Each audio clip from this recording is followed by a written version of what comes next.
The number that should be dominating every financial headline right now is not the Dow Jones. It is not the Federal Reserve's interest rate. It is not even the unemployment figure. The number is 121. That is the price of a single barrel of Brent crude oil as of this week. And if you understand what that number actually means, not as a commodity price, but as a strategic signal, you will understand something about this conflict that almost no mainstream coverage is stopping to explain. Because here is the reality that the financial press is reporting without connecting the dots. Iran has not closed the Strait of Hormuz. Iran has not yet deployed its most capable missile systems. Iran has not formally activated its military partnerships with Russia and China. Iran has done almost none of the things it has publicly threatened to do, and oil is already at $121 a barrel. What you are watching is not a military story. It is an economic story. And the economic dimension of this conflict is the one that Washington appears to have most catastrophically failed to model before committing to this operation. Subscribe to the Public Record right now and activate all notifications, because what we are about to walk through is the complete economic architecture of Iran's leverage over the global financial system. The leverage that exists not because Iran is rich, but precisely because it is not. And understanding that architecture is the only way to understand why the United States, with the most powerful military in human history, is sitting across a table from a sanctioned, isolated, economically battered country and finding that it has no clean path forward. Let us start with the foundation. The Strait of Hormuz is a passage of water approximately 33 kilometers wide at its narrowest point. Through that passage, every single day, moves between 20 and 21 million barrels of crude oil. That represents somewhere between 20 and 25% of all the oil traded globally. It is the single most consequential choke point in the entire global energy infrastructure. Nothing else comes close. The Suez Canal, the Bab el-Mandeb, the Malacca Strait, none of them carry the volume or the irreplaceability of the Strait of Hormuz. The countries whose oil exports depend on this passage include Saudi Arabia, the United Arab Emirates, Kuwait, Iraq, and Qatar. Collectively, these are not minor producers. These are the countries whose output keeps the global economy functioning at its current energy cost structure. If the Strait of Hormuz closes, not permanently, not even for a long period, but for a matter of weeks, the consequences for the global economy are not theoretical projections. They are mathematical certainties. Goldman Sachs published an analysis before this conflict escalated to its current state. That analysis estimated that a full closure of the Strait of Hormuz for a sustained period would push oil prices to between $150 and $200 per barrel within 30 days. Other analysts at JP Morgan placed the upper bound higher. The exact figure is less important than the mechanism. When 20% of global oil supply disappears from the market in a matter of days, prices do not rise gradually, they spike vertically. And every downstream consequence, fuel costs, food transportation, manufacturing, airline fares, heating bills, moves with them. Iran has not closed the strait, but Brent crude is already at $121 a barrel. The market is not waiting for Iran to act. The market is pricing in the probability that Iran might. That distinction is everything. To understand why Iran has this leverage at all, you need to understand what 4 decades of sanctions actually produced inside the Iranian economy, because the conventional Western assumption has always been that sanctions weaken a country's strategic capability. That assumption rests on a model where economic pain translates directly into political capitulation, and the Iranian case is the clearest available evidence that this model is incomplete. When the United States first imposed comprehensive sanctions on Iran following the 1979 revolution, the underlying theory was coherent: make the cost of resistance high enough, and the Iranian leadership would eventually calculate that accommodation was preferable to continued isolation.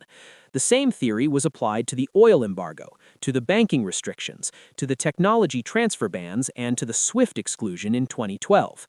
Layer by layer, the economic pressure was designed to create an unbearable cost structure that would force a change in behavior.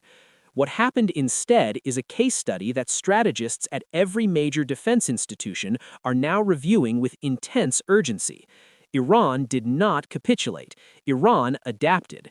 And in adapting over 4 decades, it built something that sanctions were never designed to produce: a domestically self-sufficient military-industrial infrastructure that does not depend on the global financial system, does not require international supply chains, and cannot be strangled by further economic isolation because it was designed from the beginning to operate in conditions of maximum isolation. The underground missile cities that Iranian state media revealed in 2025 were not built with foreign investment. They were not financed through international bond markets. They were constructed using domestic labor, domestic materials, and domestic engineering knowledge accumulated over 40 years of enforced self-reliance. The sanctions did not prevent Iran from building this infrastructure. In a strategic sense that Washington never adequately modeled, the sanctions may have accelerated it. Here is the economic argument that Iran's strategists understood and that Western planners appear to have discounted entirely. There are 2 kinds of economic pressure in geopolitical competition. The first kind works by raising the cost of a behavior until the target government decides the behavior is not worth continuing. This is the standard sanctions model. The second kind works by eliminating the economic dependencies that the pressuring party has leverage in the first place. Iran has spent 4 decades systematically pursuing the second kind. Consider the specific mechanism. When Iran was excluded from the SWIFT international banking system in 2012, the immediate effect was severe. Iranian oil exports collapsed, foreign exchange reserves drained, the rial lost more than half its value. By any conventional economic measure, the pressure was working. But the strategic response from Tehran was not accommodation. It was the construction of alternative financial channels, bilateral currency arrangements with China and Russia, barter systems for oil for goods exchanges, cryptocurrency infrastructure that operated outside dollar-denominated systems. None of these alternatives were as efficient as the international financial system. None of them provided the same access to capital markets or the same terms of trade. But efficiency was never the point. The point was survival, and Iran survived. More than survived, it maintained the funding streams necessary to continue building the military infrastructure that is now the central problem in this conflict. When you understand this trajectory, the current situation becomes less surprising. Iran enters this conflict with an economy that is already operating under maximum sanctions pressure. There is no additional economic tool available to the United States that it has not already deployed. The leverage that America did not use, the economic weapon it never fired, is the leverage that comes from offering genuine economic integration in exchange for genuine strategic accommodation. That window may now be permanently closed. Let us look at the specific numbers that quantify Iran's economic position and why those numbers create a strategic paradox for Washington. Iran's GDP, as of the most recent available data, is approximately $367 billion at purchasing power parity. That places it as a significant regional economy, but nowhere near the category of great powers.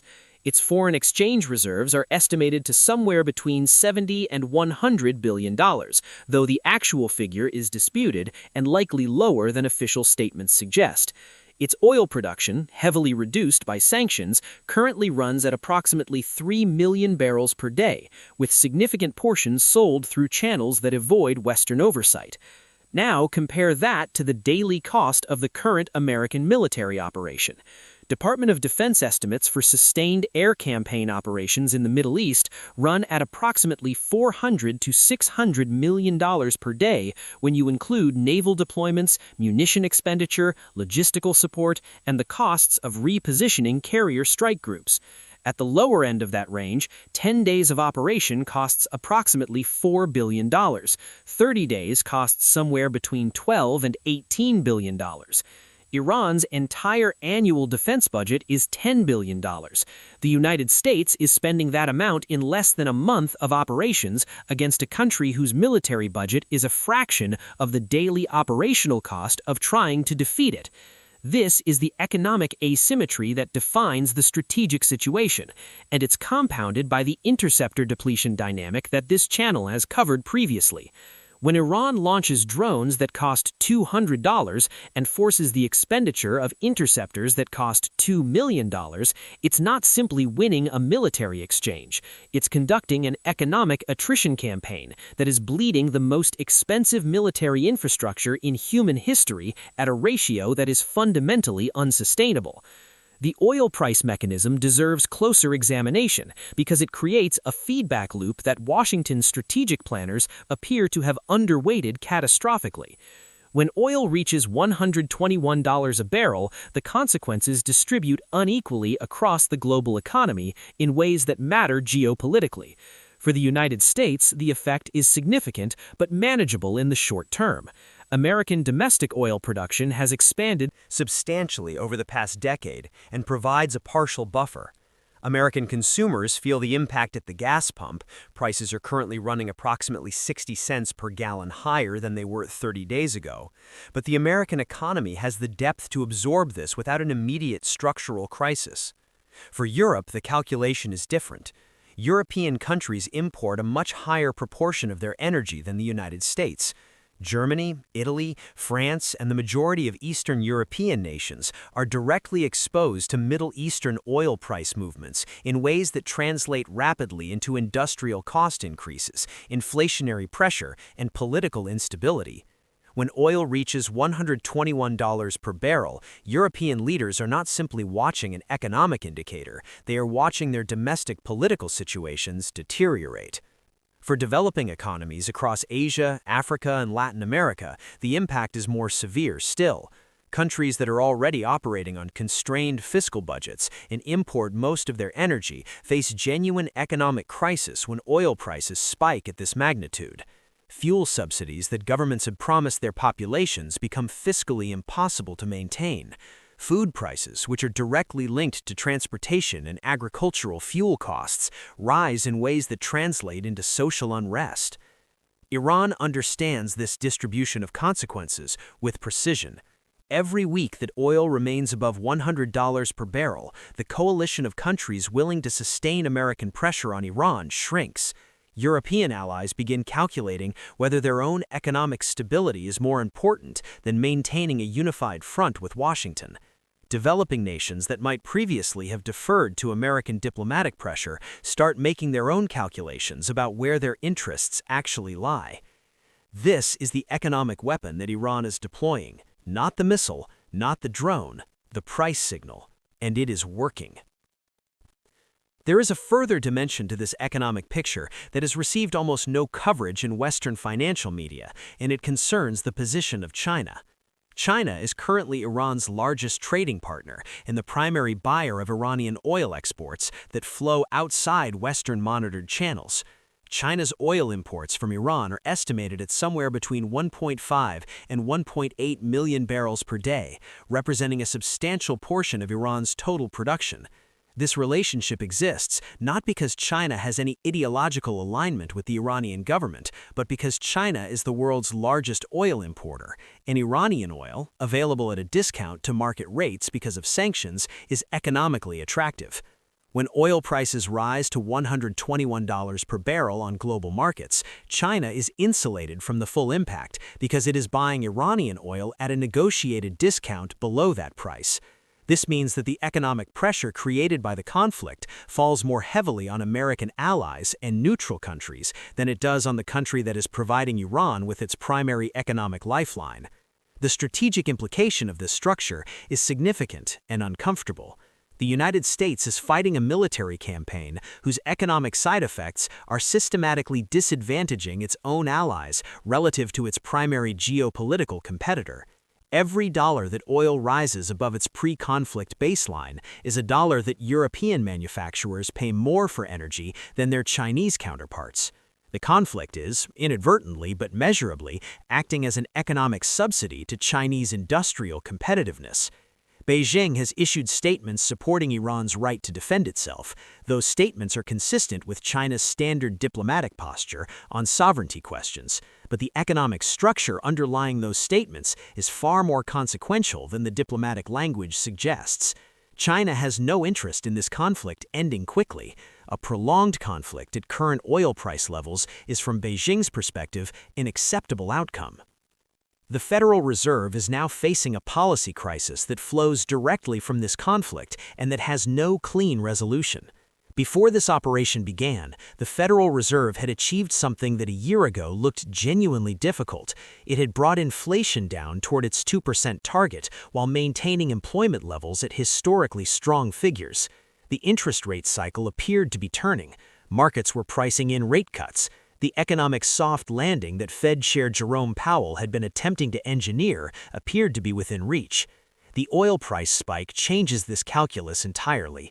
When energy costs rise by the magnitude that the current price represents, inflation does not stay contained, it spreads. Transportation costs rise, food prices follow, manufacturing input costs increase. Services that depend on energy, airlines, logistics companies, heating utilities, pass costs through to consumers.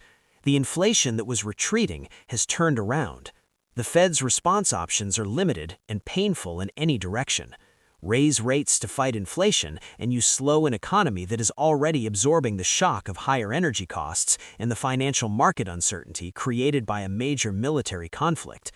Hold rates steady or cut them, and you allow inflation to re-embed itself in expectations in ways that could take years to reverse. This is not a theoretical policy debate. This is the direct economic consequence of a military operation that was planned without adequate modeling of its economic downstream effects. The pain being felt by American consumers at gas stations, in grocery stores, and in their monthly utility bills is not collateral damage. It is the predictable result of failing to account for the economic weapon that Iran never needed to consciously deploy, because deploying it was a consequence of the conflict itself, regardless of what Iran chose to do. So what does this mean for the path forward?